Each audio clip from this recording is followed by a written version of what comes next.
Coba Anda bayangkan guru terbaik yang pernah Anda miliki saat masih sekolah dulu. Ya, pastinya kita semua punya setidaknya satu sosok yang sangat membekas ya. Betul. Dan kita sering menganggap keajaiban mereka di kelas itu, cara mereka membuat matematika yang rumit jadi masuk akal, atau insting mereka saat tahu Anda lagi butuh dorongan, itu murni kayak bakat bawaan kan? Iya, kayak semacam panggilan jiwa yang magis gitu. Sesuatu yang nggak bisa dijelaskan. Nah, persis. Tapi bagaimana kalau saya katakan bahwa empati, kesabaran, dan karisma mereka itu sebenarnya bisa dibedah? Oh, dibedah secara struktural gitu maksudnya. Betul, bisa diukur secara matematis dan bahkan dijadikan cetak biru untuk direplikasi ke seluruh guru di Indonesia. Wah, itu sebuah pergeseran cara berpikir yang sangat radikal sih sebenarnya. Kan, selama puluhan tahun kita meromantisasi guru sebagai pahlawan tanpa tanda jasa. Iya, yang bekerja dalam keheningan, cuma ngandelin insting semata. Padahal ekspektasi ke pendidik di era modern ini udah jauh melampaui sekedar punya niat baik. Setuju banget, ada mekanika dan struktur saintifik di balik sosok pendidik yang efektif itu. Dan di sesi penelusuran mendalam kita kali ini, kita akan membedah sebuah dokumen krusial. Dokumen dari kementerian ya. Ya, Panduan Operasional Model Kompetensi Guru, yang diterbitkan oleh Kemendikbudristek pada bulan Mei 2023. Dan tenang saja, kita nggak akan membacakan pasal demi pasal yang membosankan dari dokumen birokrasi ini. Hahaha, syukurlah. Pasti sangat tebal kan itu? Banget. Misi kita hari ini murni untuk membongkar anatomi sesungguhnya dari seorang guru standar global ala Indonesia. Ini panduan nyata yang mendefinisikan ulang cara kita melihat pendidikan. Sangat menarik. Oke, mari kita urai hal ini. Dari kacamata Anda, apa sebenarnya urgensi dari kemunculan panduan operasional ini? Jadi begini, kalau kita perhatikan visi besar pendidikan kita saat ini, semuanya tuh bermuara pada satu konsep, yaitu pembelajaran yang berpusat pada peserta didik, atau student-centered. Ah, ya. Student-centered. Kata-kata yang sering banget kita dengar akhir-akhir ini. Masalahnya, itu seringkali cuma jadi jargon kosong di seminar-seminar kan? Nah, dokumen ini hadir sebagai semacam mesin penerjemah. Mesin penerjemah gimana tuh maksudnya? Ia mengambil konsep abstrak kayak pendidikannya memerdekakan tadi, dan mengubahnya menjadi indikator perilaku yang sangat spesifik dan bisa diukur. Oh, wow. Jadi bukan cuma teori di awang-awang lagi ya? Betul, ini alat ukur transformatif yang mengubah fokus profesi mengajar. Dari yang awalnya cuma mentransfer informasi dari buku teks ke otak anak, menjadi upaya holistik untuk membentuk manusia. Nah, ngomong-ngomong soal membentuk manusia nih, logikanya proses itu nggak bisa dong cuma ngandelin penguasaan materi pelajaran aja. Tentu saja nggak bisa. Saya melihat ada 4 pilar utama yang jadi fondasi kompetensi guru di dokumen ini. Mari kita mulai dari fondasi yang paling menempel dengan ruang kelas. Kompetensi pedagogik ya? Tepat. Bagaimana dokumen ini mendefinisikan ulang pedagogik di luar sekedar bikin RPP atau rencana pelaksanaan pembelajaran? Jadi kompetensi pedagogik di sini ditekankan pada penciptaan ekosistem, bukan cuma soal apakah guru tahu cara ngejelasin siklus air gitu ya. Terus soal apa dong? Soal apakah guru mampu mendesain lingkungan belajar yang aman secara fisik maupun psikologis, anak tuh nggak akan bisa nyerap informasi kalau mereka merasa terancam. Oh, masuk akal. Terancam di sini maksudnya kayak perundungan atau bullying gitu kan? Betul, entah oleh perundungan antar teman atau bahkan oleh guru yang otoriter. Pedagogik era ini menuntut guru buat ngebangun rasa aman itu dulu, sebelum materi apapun bisa masuk. Tapi tunggu dulu. Menciptakan kelas yang aman dan stabil secara emosional itu mustahil terjadi kalau gurunya sendiri gampang kepancing emosinya kan? Nah, itu dia poin kuncinya. Logikanya, performa di dalam kelas sangat bergantung pada fondasi dari dalam diri sang guru itu sendiri saat mereka melangkah masuk gerbang sekolah. Tepat sekali. Itulah kenapa pilar pertama ini langsung terikat erat dengan pilar kedua, yaitu kompetensi kepribadian. Oke, kepribadian. Ini ngukurnya gimana? Dokumen ini secara eksplisit mengukur kematangan moral, spiritual, dan emosional seorang pendidik. Guru dituntut punya landasan nilai ketuhanan dan etika. Yang kemudian diwujudkan dalam kemampuan meregulasi diri ya. Betul, Anda kan nggak bisa melerai konflik antar murid dengan kepala dingin kalau Anda sendiri masih bawa amarah dari masalah pribadi di rumah. Wah, ini bikin saya teringat sama analogi game RPG atau role-playing game. Oh, gimana tuh analoginya? Dalam RPG, Anda nggak bisa sekedar menekan tombol serang terus-terusan buat menang. Kalau Anda cuma naikin status intelligence karakter Anda, Yang mana dalam konteks ini adalah penguasaan materi ya? betul, pilar keempat, kompetensi profesional, atau penguasaan fisika, sejarah gitu. Nah, kalau intelligence tinggi, tapi poin wisdom atau kebijaksanaan Anda nol, karakter Anda nggak akan bertahan lama. Ah, saya paham arahnya. Kematangan emosi dari kompetensi kepribadian ini ibarat status wisdom itu. Tanpanya, intelligence yang tinggi malah bisa berujung pada arogansi di kelas. Hal yang sangat menakjubkan di sini adalah bagaimana pilar-pilar ini secara langsung ngebongkar mitos selama di pendidikan kita loh. Mitos yang kayak gimana? Bahwa guru galak itu wajar asalkan pintar. Persis. Dulu masyarakat sering menoleransi guru yang bersikap dingin, galak, atau bahkan merendahkan muridnya. Asalkan anak didiknya bisa tembus olimpiade atau masuk universitas top gitu kan? Iya, kompetensi profesional seolah dianggap sebagai kartu pas untuk perilaku buruk. Nah, dokumen ini menghapus toleransi tersebut. Kecerdasan akademik tanpa kematangan emosional nggak lagi dihitung sebagai prestasi utuh ya berarti. Dan analogi RPG tadi kayaknya bisa ditarik lebih jauh lagi deh. Ke pilar ketiga ya, kompetensi sosial. Iya, ini tuh ibarat poin karisma dalam game. Guru kan nggak cuma ngadep papan tulis aja setiap hari. Betul, mereka harus interaksi sama karakter lain di ekosistem sekolah itu. Tepat. Jadi kompetensi sosial ini seolah mendobrak tembok kelas ya. Sangat mendobrak. Guru dievaluasi berdasarkan kemampuannya berkolaborasi dengan rekan pendidik, staf, dan yang paling krusial, orang tua murid. Karena ekosistem anak itu nggak berhenti pas bel pulang sekolah bunyi kan? Bener sekali. Kalau guru nggak punya karisma sosial buat menjembatani komunikasi dengan orang tua, intervensi belajar di sekolah nggak akan berlanjut di rumah. Dan keempat pilar ini, pedagogik, kepribadian, sosial, dan profesional, pada akhirnya terjalin jadi satu kesatuan. Menguasai materi itu penting, tapi empati bikin guru tahu kepada siapa materi itu diajarkan. Sebuah kesimpulan yang sangat pas. Nah, pertanyaannya sekarang, bagaimana sistem birokrasi ngukur keseimbangan 4 atribut ini di lapangan? Saya lihat ada sistem leveling atau tingkat penguasaan kompetensi di panduan ini. Iya, dokumen ini membaginya ke dalam taksonomi 5 level.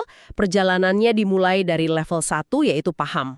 Paham. Berarti ini murni teori ya? Betul, guru baru menguasai konsep di atas kertas. Lalu beranjak level 2 yaitu dasar, di mana teori mulai diaplikasikan. Terus level 3? Level 3 itu menengah. Di sini guru udah punya insting untuk mengevaluasi efektivitas pendekatannya sendiri dan merancang perbaikan secara mandiri. Sebentar, tunggu sebentar. Kalau saya pakai logika saya nih, Silakan. kalau ada guru yang tiap hari ngajar dengan brilian, muridnya paham, kelasnya tertib, terus dia evaluasi dirinya tiap hari biar makin bagus, berarti dia secara teknis baru di level 3 dong. Secara teknis, iya betul. Padahal performa individunya udah bisa dibilang sempurna loh. Kenapa dia belum dianggap mumpuni atau ahli? Anda menyentuh jantung dari pergeseran paradigma di dokumen ini. Guru dengan performa individu yang absolut sempurna, tapi hanya menyimpan kehebatannya di balik pintu kelasnya yang tertutup. Itu akan mentok di level 3. Wow, jadi ekspektasinya berubah drastis di level atas ya? Tepat. Untuk bisa naik ke level 4 dan 5, metriknya berubah dari pencapaian individu menjadi penciptaan dampak kolektif.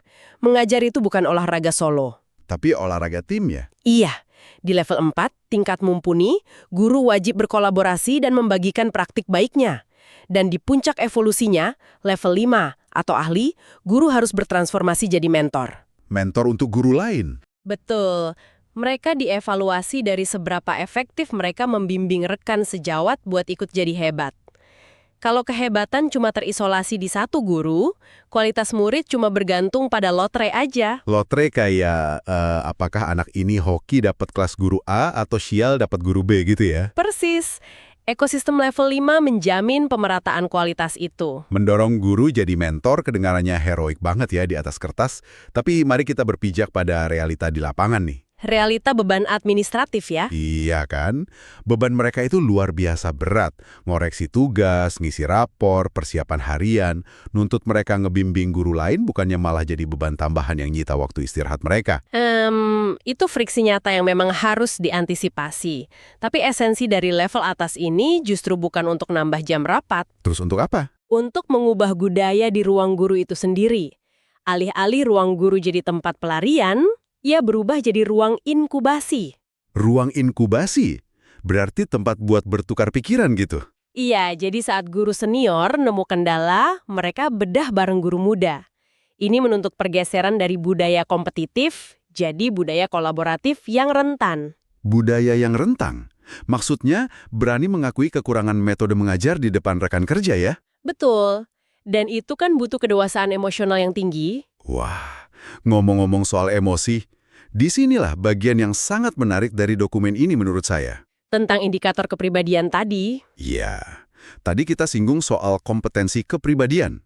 Ternyata dokumen ini tuh nggak cuma menilai kepribadian lewat tes psikologi tertulis. tapi dari observasi lapangan ya. Persis, ada metrik khusus, ini di subindikator 1.1.1 dan 2.1.2 yang menilai cara guru merespons anak yang tantrum. Atau murid yang terus-terusan mengganggu teman. Menarik kan? Jadi guru justru dievaluasi di momen-momen krisis, bukan saat kelas lagi tenang. Betul. Saya ngelihat guru modern ini tuh kayak harus jadi gabungan antara seorang diplomat dan manajer krisis. Analogi yang sangat pas. Indikator ini meruntuhkan ilusi bahwa ruang kelas itu selalu tertib. Negara akhirnya mengakui bahwa menghadapi perilaku murid yang menantang tiap hari itu sangat menguras energi psikologis. Makanya ada metrik yang ukur pengelolaan emosi mereka ya. Iya, apakah mereka meledak dan menghukum anak dengan amarah, atau mereka bisa menekan jeda, ambil napas, dan merespons dengan kepala dingin? Ini pada dasarnya adalah pengakuan institusional terhadap beban mental guru. Selama ini kita kan nuntut mereka sabar dan tak batas. Seolah mereka tuh malaikat. Ke rubrik resmi, dokumen ini memvalidasi bahwa stres guru itu nyata loh. Dan butuh di manajemen, bukan sekedar dipendam ya. Betul. Dan mekanisme yang ditawarkan dokumen ini adalah budaya refleksi. Guru diajak membedah kenapa saya gampang marah hari ini. Apa pendekatan saya besok harus diubah? Refleksi diri diformalkan jadi senjata utama ya. Dan ngomong-ngomong soal krisis-krisis ini kan nggak cuma sama murid. Guru seringkali harus berhadapan sama orang tua murid. Wah iya, itu arena yang sama menantangnya. Orang tua kan datang bawa ekspektasi, kecemasan, kadang ego yang luar biasa besar. Guru mendadak harus jago negosiasi nih buat nyelaraskan ekspektasi rumah dan sekolah. Nah, itu masuk ke ranah kompetensi sosial tadi. Di indikator 3.2, guru dituntut memposisikan orang tua bukan sebagai audiens yang cuma nerima rapot. Tapi sebagai mitra strategis. Betul, membangun jembatan komunikasi ini kadang jauh lebih sulit daripada ngejelasin rumus matematika ke anak. Karena ini murni soal negosiasi antar manusia. Berarti semua manajemen emosi, kolaborasi di ruang guru, dan negosiasi sama orang tua ini, semuanya ini sebenarnya semacam infrastruktur pendukung kan? Infrastruktur pendukung menuju apa menurut Anda? Menuju satu tujuan utama di dalam kelas, kustomisasi pembelajaran. Gimana guru menyajikan materi buat anak-anak yang unik? Ini memunculkan satu pertanyaan penting. Kalau kita sepakat kelas itu inklusif, ada anak dari berbagai latar ekonomi, agama, bahkan murid penyandang disabilitas. Bagaimana guru eksekusi materinya biar nggak ada yang tertinggal? Betul, dan dokumen ini sangat melarang keras praktek pengajaran pukul rata. Pukul rata itu kayak ngasih materi dan ujian yang sama persis buat semua anak, tanpa peduli latar belakang mereka. Tepat. Di indikator profesional, guru wajib mengidentifikasi latar belakang sosial, ekonomi, budaya, sampai karakteristik neurodivergent dalam mendesain strategi. Wah, jadi kalau anak terus-terusan gagal di matematika, guru level tinggi nggak akan langsung ngelabelin anak itu malas dong. Nggak akan. Mereka bakal menggali datanya apakah metode belajarnya terlalu visual buat anak yang butuh pendekatan auditori, atau anak ini sebenarnya punya kendala literasi dasar. Pendekatan ini bikin saya sadar sesuatu. Coba Anda yang sedang mendengarkan renungkan hal ini. Ya, silakan. Entah Anda orang tua, profesional, atau pembelajar seumur hidup. Apa yang paling menonjol bagi Anda dari pergeseran cara mengajar ini? Karena bagi saya, ini adalah standar emas yang patut kita harapkan. Pembelajaran yang dirancang khusus berdasarkan kondisi anak. Dan menjalankan kustomisasi seribet ini nggak mungkin dilakukan kalau guru bekerja dalam isolasi kan? Makanya butuh sistem support dari guru lain. Sangat masuk akal.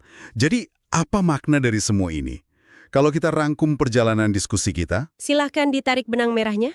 dari tumpukan regulasi birokrasi ini, kita nemuin bahwa pendidik ideal versi negara saat ini tuh bukanlah superhero tunggal.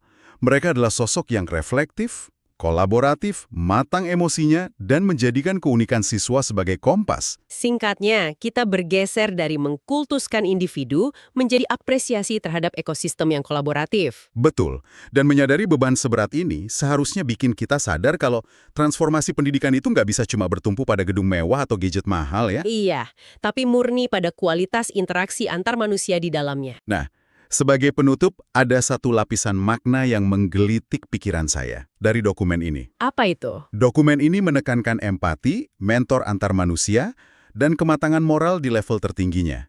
Mengingat sekarang kita lagi gencar-gencarnya bahas disrupsi artificial intelligence atau AI. Ah iya, kecerdasan buatan. Mesin udah bisa bikin silabus yang rapi, ngoreksi esai sedetik kelar, tapi panduan ini kayak seolah menegaskan sesuatu yang lain. Panduan ini menegaskan bahwa puncak tertinggi dari mengajar justru adalah menjadi sangat manusiawi. Sesuatu yang nggak akan pernah bisa diotomatisasi oleh mesin sehebat apapun. Benar. Mesin nggak bisa duduk di samping remaja yang lagi frustrasi, ngerasa gagal, menatap matanya, dan meyakinkan anak itu bahwa nilai jelek nggak mendefinisikan harga dirinya. Mesin juga nggak bisa bernegosiasi sambil ngopi sama orang tua yang kelelahan pulang kerja demi nyari jalan tengah buat anak mereka. Jadi, di masa depan, nilai tawar sekolah bukan lagi pada kuantitas data yang dikasih, melainkan koneksi empati antar manusia. Sebuah pemikiran penutup yang sangat layak untuk Anda renungkan. Pada akhirnya, kita selalu mengingat guru karena seberapa manusiawi cara mereka melihat kita. Terima kasih telah bergabung dalam penelusuran mendalam kita kali ini. Tetaplah kritis dan sampai jumpa.